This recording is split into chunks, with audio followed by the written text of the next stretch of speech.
Yo, what's up? So today we're going to talk about finger drumming techniques and drum rack tricks for video game controllers, although you can use this with any controller. Let's check it out.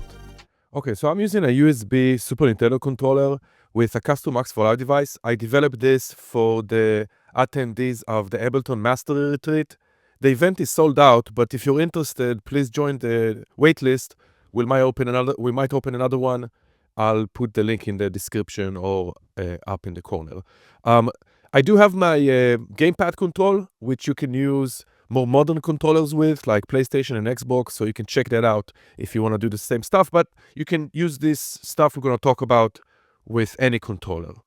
Okay, so first, let's start with the basic stuff. Here I have a project just with one track, and this drum rack is quite complex, so we go over everything. Let me also open up the mixer, Command Option M, and I like to open up the chain view or the mixer view of the drum rack so we can see everything here as well. Just quickly, let's maybe play the beat, see what we're gonna deal with today. Overview, I have two pads here.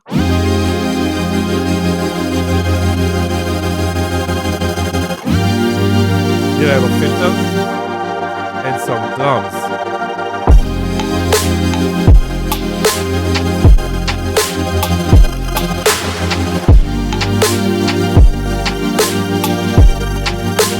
Some glitch samples and some arpeggiators.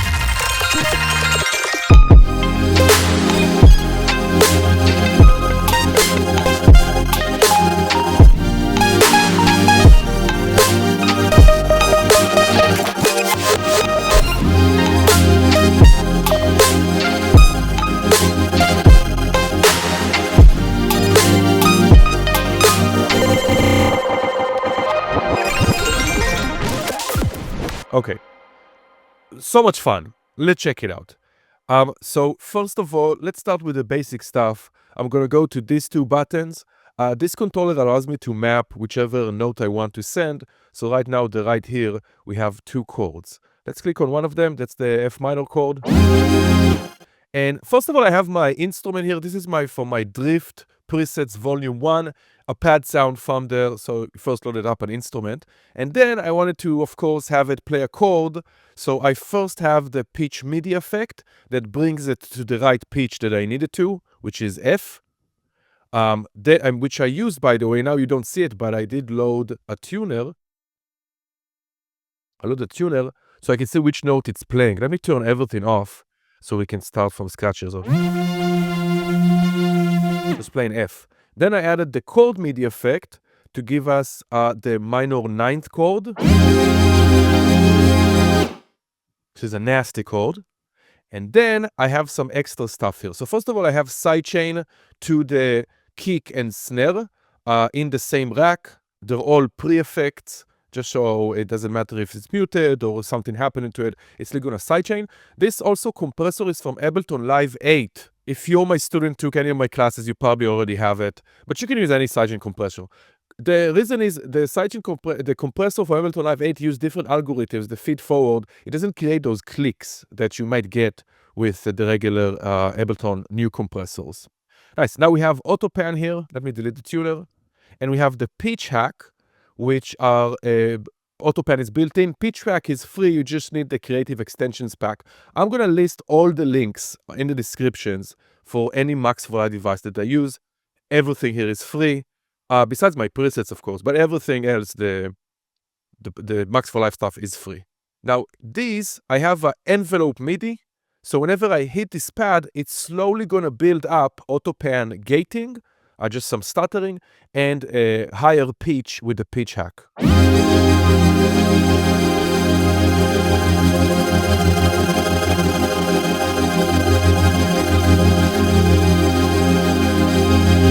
So just some extra glitching kind of to allow me to get a more evolving sound. So that is the F minor pad. Now if we go to the G minor, it's the same thing, But I also have another super useful Max for Live device. This is free, called MIDI Hub. And what it allows me to do, it allows me to do momentary effects. So when I click on this pad, it turns on. I'll show you what it does, but it just turns on momentarily until I release the note. And I use it a lot for effects and stuff like that. It's super awesome. So that's the only extra thing I have here on this second chord pad. This is mapped to the kick pad. Let's go to the kick pad. So the kick pad, I don't need to see this. Let's see right here. I have two chains. Let's mute the bass. First of all, I just have a kick. That's it. I then also have another chain here, which is the bass. So the bass, when I'm just playing the first pad, is just giving me, and this is for my, you can't get this bass. It's a simple bass. It's just for my upcoming meld preset pack. Okay. So what I have here is just a bass that it's playing. And I have another MIDI rack here. Let me hide this. And this gives us the pitch. So again, bring it to the correct pitch. Tiny bit randomization in the key of F minor pentatonic. So it's mostly playing the note F. Oops, sorry, I launched a glitch sound. Mostly playing the note F. But sometimes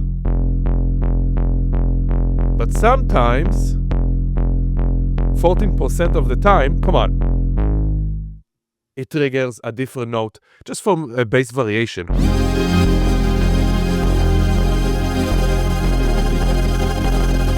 Nice. Now, I have here this chain that it's on a different chain with a different zone in the chain selector mapped to this macro, and the macro is being controlled by the MIDI hub. I map the MIDI hub to this macro. So when I play the second chord, it's going to take it, you see a different pitch. It's almost the same exact thing.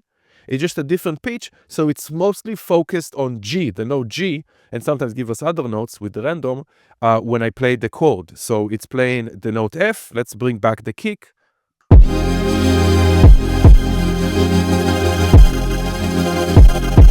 And then the note G.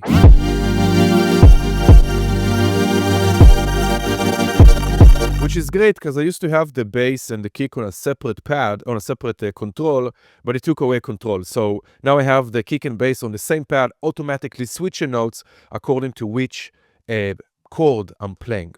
Super fun, great stuff. So that is the kick pad. Let's check out the hat. I just have, let's do this and this. Okay, so I have here a chain with a sampler. It's not a simpler, it's a sampler. Now, the reason I'm using this because I can open up the zone, load up different sounds here, and I can then turn on the round robin, set it to random, so it's automatically randomized which sample I'm playing every time I hit this pad.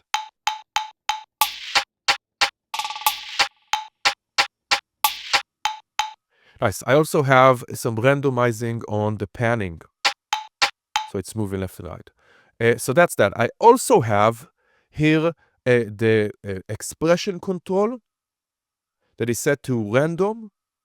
And by default, by the way, just look out, it's 1 to 100. So I set it to 0 to 100. And then here I have an audio effect rack just with a dry chain and a delay chain, a very short delay chain with high feedback to give me sometimes a sound that has kind of like this tail. With whatever sound it is. Just some, again, extra variation, and I do that with randomizing the this chain selector macro. It is exponential, so it's favoring the lower value, so it's mostly no delay. But sometimes it has that delay for extra variation. Nice. Now the second pad, or the second chain, is a pad that I recorded, I resampled, but I on purpose gave it some extra space in the beginning. So I can hold, if I just hit it short, it's a hat or a percussion. But if I hold it, it's another chord.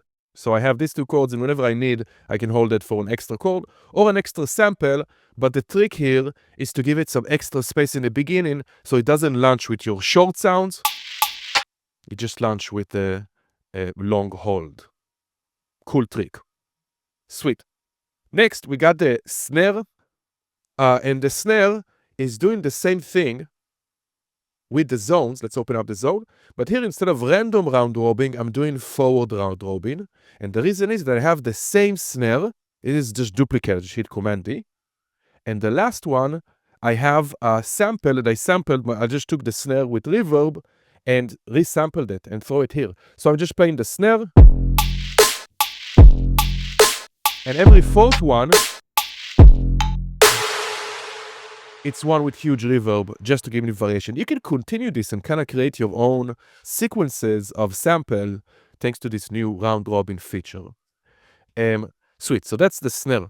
Next we have the glitch effects, very similar to what I did with the snare. Oh, it's not the snare, what I did with the hat. It's just random round robin, nothing too special here. It has the sidechain to the kick and snare, but just a lot of different glitch sounds. All of these are from a free pack. I think it's called Glitch with Friends. Is it though? Glitch with Friends. It's free. Look it. I'll do a link. Glitch with Friends. It's a free packs. Just a lot of glitch sounds.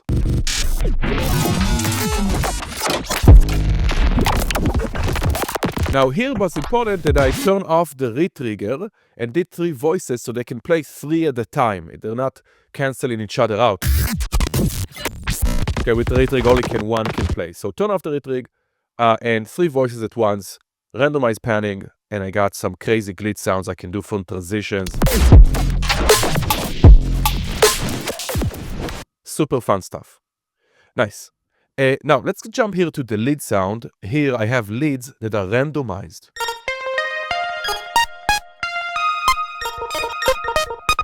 So all of these are from my preset, from my wavetable and from my drift preset packs. Some of them you'll see they have the pitch MIDI effect just to bring them up or down an octave, depends on the range of the instrument. Let's fold this. Now I have here, a random MIDI effect followed by the scale MIDI effect in F minor pentatonic. So it's just randomizing a melody. But I have all these sounds, all these 4 sounds layered on the same rack. In the chain selector, I have this mapped to a macro, the chain selector, and it's randomly going and switching different sounds thanks to, let's fold this, thanks to this random LFO. Is it? Yeah, random LFO, right here, built-in LFO. I also have a bit repeat that I want to randomize the repetition at. Now, this random is kind of random value. It doesn't give you random on and off and how much probability is to the on and off. So I'm using the free Geiger LFO. It's free, I'll link it, which allows you to, it's just a randomized on-off LFO or switcher. And you can decide the probability here. So sometimes you'll hear those lead sounds being just stuttering.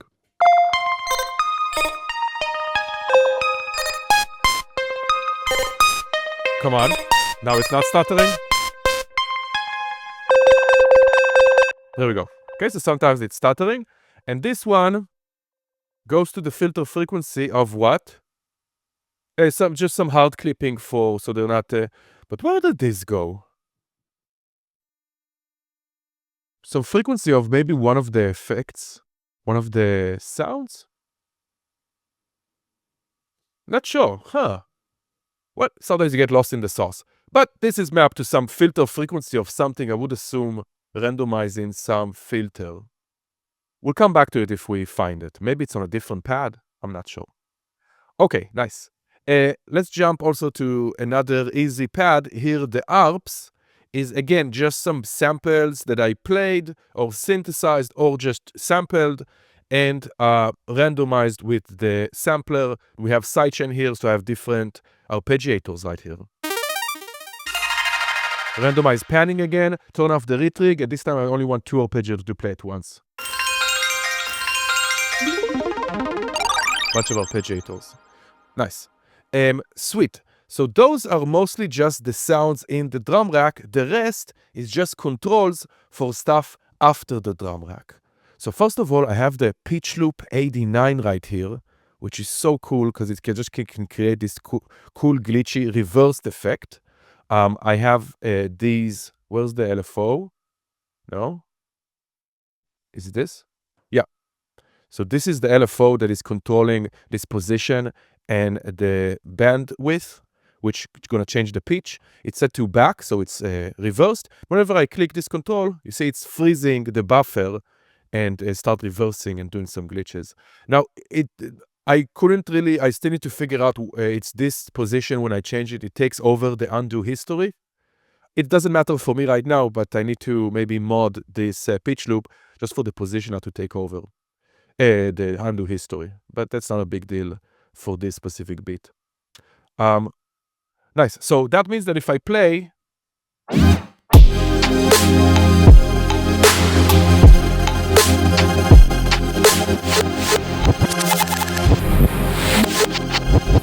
I got all this cool randomization. And I put on this pad that is controlling it, I put the MIDI hub again, which is both for the dry-wet of the pitch loop 89 and the freeze or the hold control. And it's momentary, just makes it so much more expressive.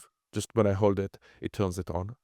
Same thing, I have another pad for a master filter on the other bumper. And this is just a rack here at the end with a filter. And this, I open up the chain list, I stretch the zone all the way, and the top bar is the amount or the volume of the chain. So I made kind of like a fade in between the dry and filter. I didn't want it to be so abrupt, and it's just a bandpass filter. So we're kind of moving between the dry and wet. Oh, for dry and filtered.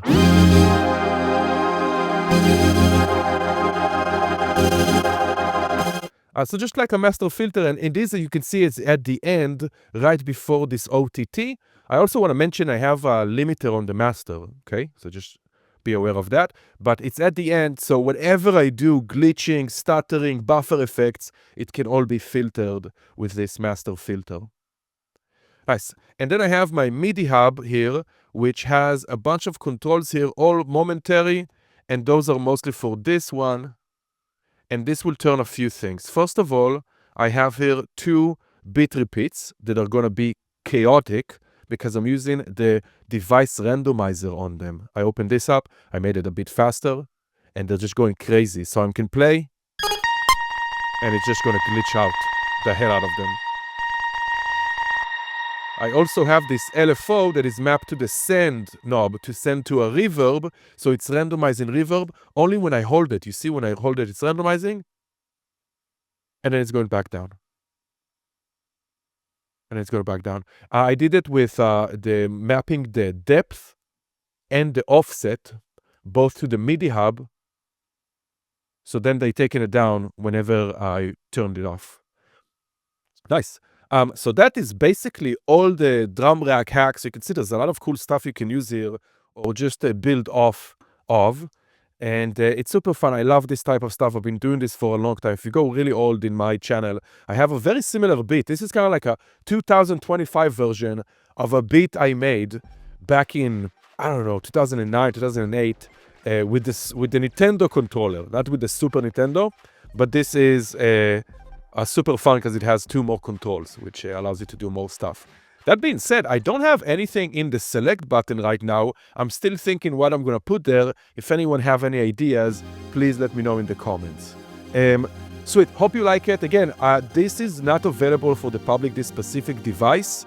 But if you want, I do have my gamepad control you can get on my website. And this is for more modern controllers. So you can use, and they have also their joysticks, which you can do a lot of cool, fun stuff with, and the trackpad as well, which allows for even more stuff. And even the gyroscope you can use on some controllers. So that's the gamepad control. That's the Super Nintendo. Just some drum rack tricks and techniques. Hope you like. I'll catch you next time.